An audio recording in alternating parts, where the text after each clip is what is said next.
The day she left me, I was sitting in a job I hated, in an apartment I could barely afford, with a future that felt like a hallway with no doors.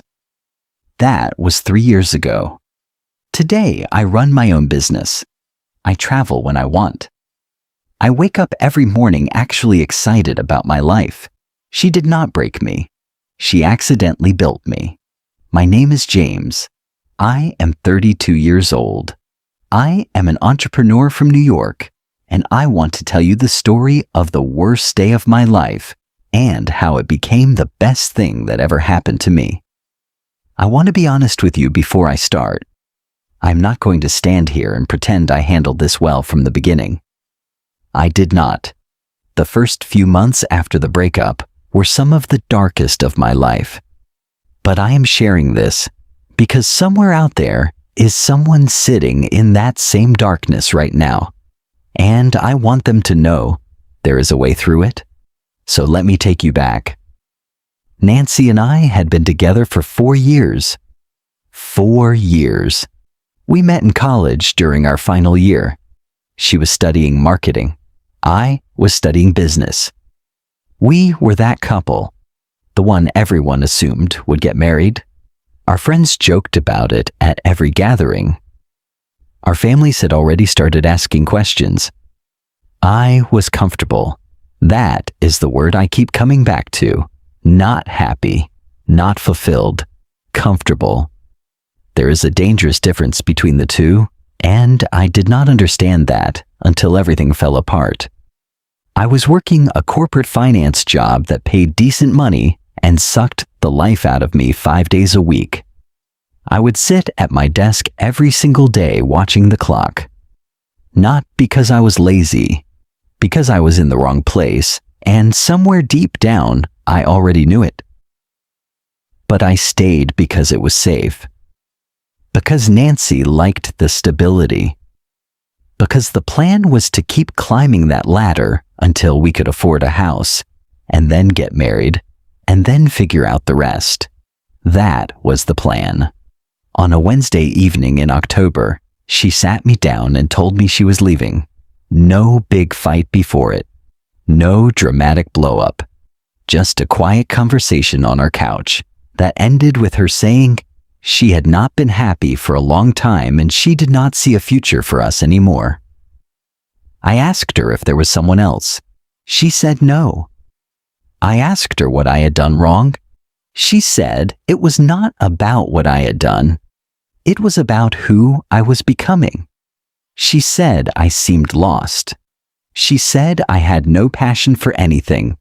She said she could not spend her life with someone who was just going through the motions. Those words destroyed me in the moment. They saved my life later. The first month I did what most people do. I shut down. I went to work. I came home. I stared at my phone. I replayed every conversation trying to find the moment things went wrong. I stopped going to the gym. I stopped seeing friends. I ordered food every night and watched television until I fell asleep on the couch. I was not living. I was waiting. I did not even know what I was waiting for. Then one night, about 6 weeks after the breakup, I was sitting alone in my apartment and I heard her voice in my head. Not in a dramatic way. Just that one sentence repeating itself.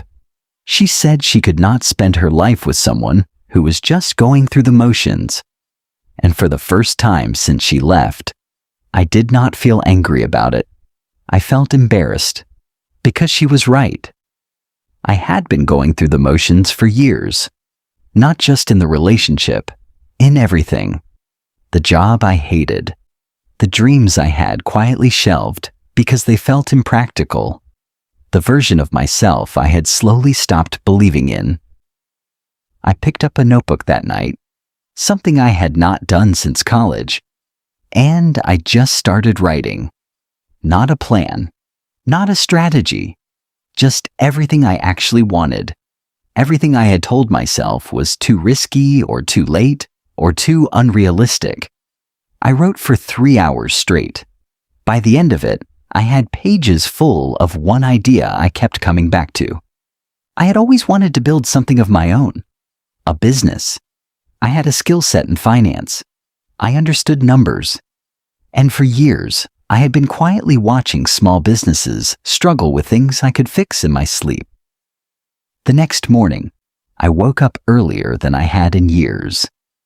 I am not going to pretend the journey from that notebook to where I am now was smooth. It was not. I spent the next 6 months working my corporate job during the day and building my consulting business at night and on weekends. I was exhausted. I second-guessed myself constantly. There were nights I was convinced I was making a massive mistake. I lost 3 potential clients in my first month. The 4th one said yes. That first yes changed everything. Not because of the money, though the money helped, but because for the first time in years, I had done something that scared me and survived it. I quit my corporate job 11 months after that Wednesday night on the couch. My mother cried, not from happiness, from fear. She told me I was throwing away everything I had worked for. My father did not speak to me for 2 weeks. My friends thought I was having a breakdown. Maybe I was, but it was the best breakdown I ever had. Within 18 months, my business had more clients than I could handle alone. I hired my first employee, then my second. I moved out of that apartment I could barely afford and into a place I actually loved. I started traveling. I started sleeping properly. I started waking up excited instead of dreading the day ahead. I ran into Nancy about 2 years after the breakup. We were polite. Friendly, even. She looked well. She seemed genuinely happy for me when I told her what I had been building. I did not feel anger when I saw her. I did not feel sadness. I felt grateful. Because here is the truth that took me a long time to accept. She saw something in me that I was refusing to see in myself.